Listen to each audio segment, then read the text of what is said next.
Good day, everyone, and welcome to another segment on the bench. Today I'm going to tie up one of my favorite little nymphs here. It's working very well. I fish it in streams and lakes, rivers.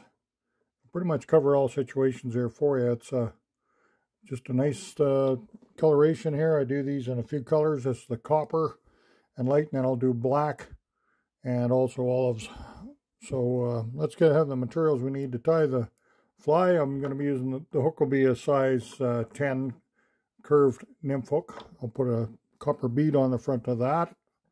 As you can see, that just we'll throw a little lead-free wire on just behind the bead. I'm going to be using some extra fine bright silver wire for the collar to make myself a little dubbing brush there. The body is going to be one of my favorite colors is the copper holographic Flashaboo here, this flash, and I buy that in the Magnum. It works very well for bodies and bigger, larger uses. The tail, I'm going to be using this, the tail fibers, feathers off of a partridge skin. This one's kind of, well, we're getting it picked over a little bit. There's still a lot of good soft hackles down here, but for tailing material, I'll just grab some of these off the top here. Don't throw them out. You can always find uses for them. Nice stiff hackle. Got a lot of nice speckle coloration on it. I'm going to be using some Solarez to coat my body. And then for the collar, I'll be using some this token shadow dubbing, and it's fine. It's actually a longer dubbing here. As you can see, what I've done is I've chopped it up very short with my scissors and thrown it in a coffee bean grinder and blended it all up, so it makes a really nice short collar for this purpose. And the thread I'll be using is some classic this 8/0 wax thread, wood duck color, to match the copper. I'll get a hook in the vise here. I've got my lead wire. This is actually lead-free wire. A lot of places are selling that. That's nice from Semperfli products.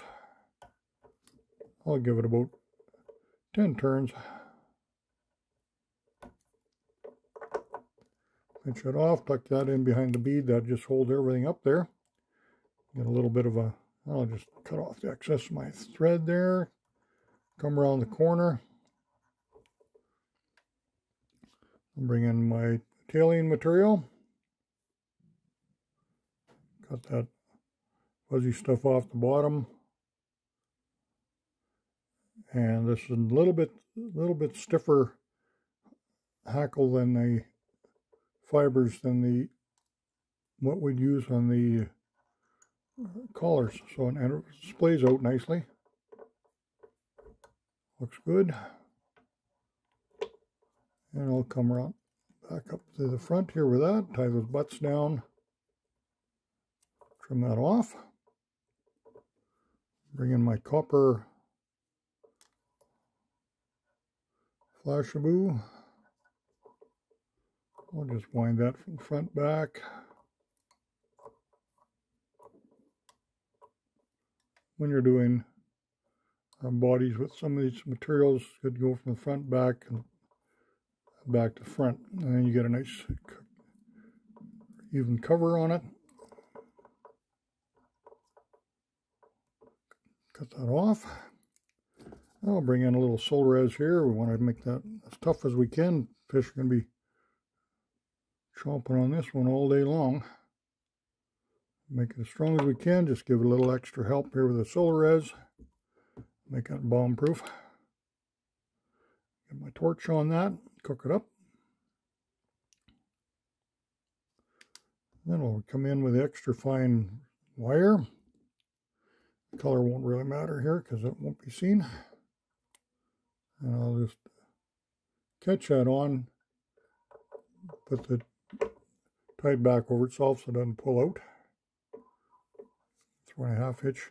Now here, if you don't have a Norway, what I'm doing here, make myself a little wire brush. You can do that with a dubbing loop. Then I'll just bring in a little shadow dub on the front, the light shadow. Turn that, and that'll bring all my fibers off the thread nice, gives me a really nice little color. This has been effective.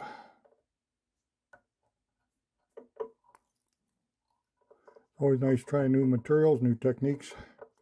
But main thing is when you get them to the water, how good will they fish? And this one gets the job done very, very nicely. Many situations. So I would tie these in different colors, sizes. Basically, I'm using, like, say, the blacks, coppers, and olives, and I'm good. I got it covered. So, there it is. Just a little shadow nymph here, shadow and copper. So, make sure you get some of these wrapped up, get your fly box full and ready for next spring. Thanks again for watching. We'll catch you again real soon.